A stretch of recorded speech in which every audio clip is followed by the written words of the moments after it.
1 வருஷம் இல்ல, 2 வருஷம் இல்ல. 15 வருஷமா ஒரு வேலைக்காரிய அடிமை மாரி மெயின்டெயின் பண்ணியிருக்கான் ஒரு முதலாளி. அப்படி அடிமை மாரி மெயின்டெயின் பண்ண அவன், அந்த பொண்ண பலமுறை, பல இடங்கள்னு சொல்லிட்டு, அந்த பொண்ணோட வாழ்க்கைய சீரழிச்சிருக்கான். இத பத்தி விவரமா பேசியது கிரைம் டைம். இப்ப நம்ம பகுதி 3க்குள்ள நுழைஞ்சுட்டோம். ஒரே பகுதியா போட்டா யாரும் ஃபுல்லா பார்க்க மாட்டேங்கிறீங்க. எல்லாரும் 10 செகண்ட், 20 செகண்ட்லயே வெளில போயிர்றீங்க. அதனால தான் இத்தன பகுதியா பிரிச்சு போட வேண்டிய நிலைமை நமக்கு. போன பகுதியில அந்த ஆள் மேலும் என் கூட 30 வருஷம் தங்குனா தான் உன் காசு எல்லாம் உனக்கு கிடைக்கும் அப்படின்னு சொல்லியிருக்கான்.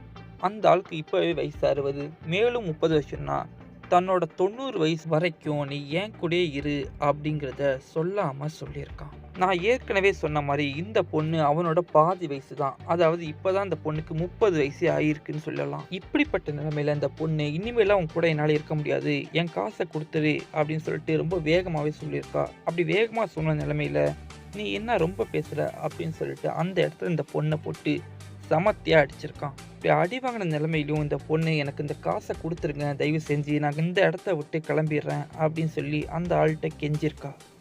ஏற்கனவே பலான படத்த பார்த்துட்டு கண்ட பொருளையும் உள்ள விட்ட இந்த ஆளுக்கு அந்த பொண்ணு அடி வாங்கின நிலைமையில இவனுக்குள்ள மிருக தாவத்த விட்ட மறுபடியும் அந்த பொண்ணு கூட அப்படி இப்படின்னு இருந்திருக்கான்.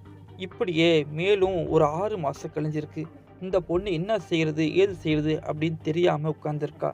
ஒருவேளை வீட்ட விட்டு போறேன்னு சொன்னா இவனுங்க காசை தரமாட்டானுங்க, கூட அடிக்கவும் செய்வானுங்க. அதோட முக்கியம் காசு இல்லாம போனா தான் மனநிலையும் சரியில்லாத அந்த பையனை காப்பாற்றவும் முடியாது.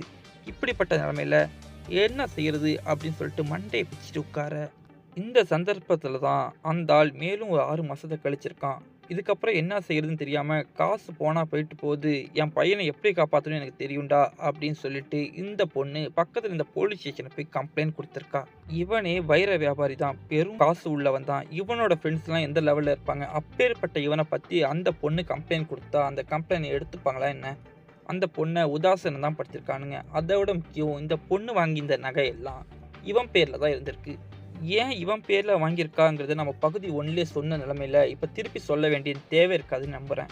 மேலும் மேலும் இந்த பொண்ணு போய் கம்ப்ளைண்ட் குடுக்க, இந்த பொண்ணோட கம்ப்ளைண்ட் காப்பில அதிகபட்சமா எழுத வேண்டியது ஒரு பக்கத்திலேயே முடிஞ்சிருக்கு. ஆனா அவனுங்களோ 10 பக்கத்துல எழுதி குடுத்துருக்கானுங்க. இதையே போலீஸ்காரங்க ஒரு ஆதாரமா காட்டி இந்த பொண்ண மேலும் மேலும் சித்திரவதை பண்ணியிருக்கானுங்க. அதாவது வார்த்தையிலேயே சித்திரவதை பண்ணியிருக்கானுங்க. போலீஸ்காரங்க தான் என்ன பண்ணுவாங்க பாவம்.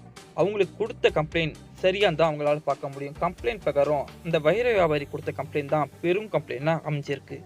அப்படிப்பட்ட ஒரு நிலைமையில தான் இந்த வைர வியாபாரியோட மச்சான் வந்திருக்கான். மச்சான் வந்தவன், "உன் நகையெல்லாம் நான் வாங்கி தரேன். நீ இந்த கம்ப்ளைண்ட்ட வாபஸ் வாங்கிக்கோ" அப்படிங்கிற மாரி சொல்லி இந்த பொண்ண வீட்டுக்கு கூட்டு போயிருக்கான். கூட்டு போன அவன் இந்த பொண்ணுகிட்ட, "உன் நகைய நான் பணமா குடுத்துர்றேன். உனக்கு 5,00,000 கையில குடுத்துர்றேன். அத வாங்கிட்டு நீ கிளம்பிடு. போலீஸ் கேட்பாங்க. ஒரு கையெழுத்து மட்டும் போட்டு குடுத்துடு" அப்படின்னு சொல்லியிருக்கான். இந்த பொண்ணோட நகை மதிப்பு 7,50,000.